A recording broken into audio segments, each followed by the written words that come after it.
I want to start by asking you, though, for weeks you have been calling Donald Trump unstable, unhinged. You've called him dangerous. You've quoted General Milley recently, who called him a fascist. Today, you quoted General Kelly, who said that Trump repeatedly praised Hitler. Yeah. But there are tens of millions of Americans right now who have heard all those things, and they don't buy it, or even if they do, they're still going to vote for Donald Trump. He's arguably more popular now than ever. You have 13 days to go. What do you say to those voters to convince them? Because some of them are in this room. Sure, and I thank you all for taking the time to be here. And you could be doing a number of other things with your time. So this really is proof that we love our country. People are engaged, Anderson, and really want to talk about the issues. And so the issue that you raise, yes, I do believe that Donald Trump is unstable, increasingly unstable, and unfit to serve. And I don't necessarily think that everyone has heard what you and I have heard repeatedly, which is the people who know Donald Trump best, the people who worked with him in the White House, in the Situation Room, in the Oval Office, all Republicans, by the way, who served in his administration, his former chief of staff, his national security advisor, former secretaries of defense, and his vice president have all called him unfit and dangerous. They have said explicitly he has contempt for the Constitution of the United States. They have said he should never again serve as president of the United States. We know that is why Mike Pence is not running with him again, why the job was empty. And then today we learned that John Kelly, a four-star Marine general, who was his longest-serving chief of staff, gave an interview recently in the last 2 weeks of this election talking about how dangerous Donald Trump is. And I think one has to think about, why would someone who served with him, who is not political, a four-star Marine general, why is he telling the American people now? And frankly, I think of it as he's just putting out a 911 call to the American people. Understand what could happen if Donald Trump were back in the White House. And this time, we must take very seriously those folks who knew him best and who were career people are not going to be there to hold him back.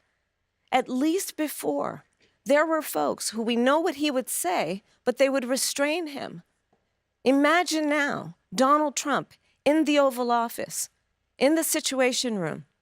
He who has openly admired dictators, said he would be a dictator on day one. The former chairman of the Joint Chiefs of Staff has said he is a fascist to the core.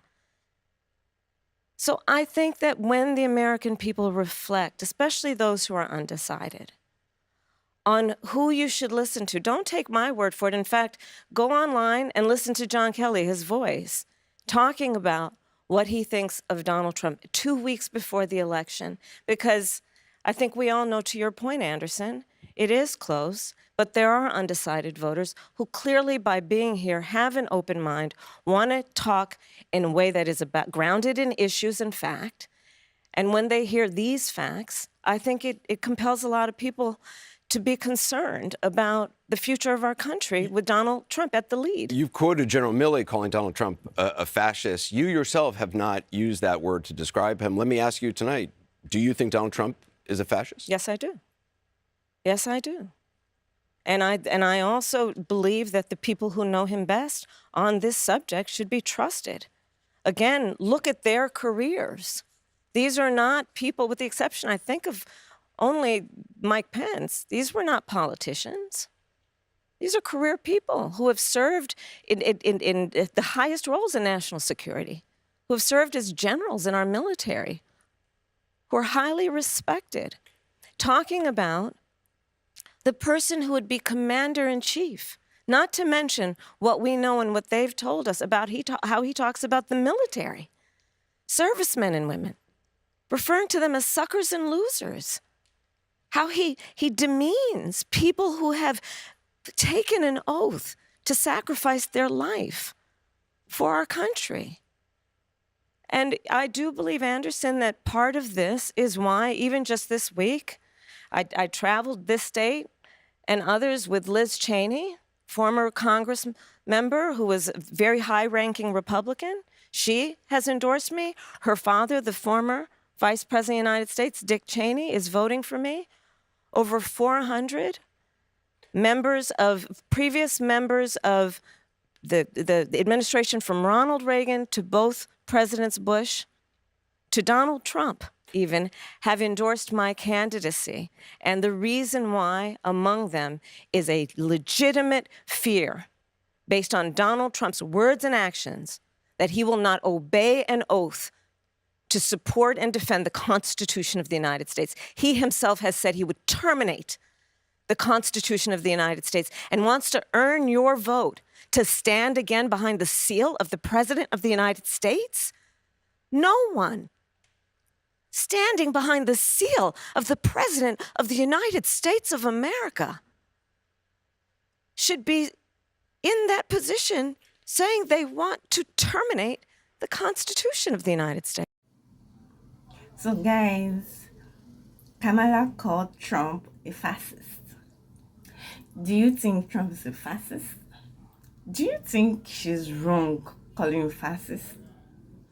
Do you even think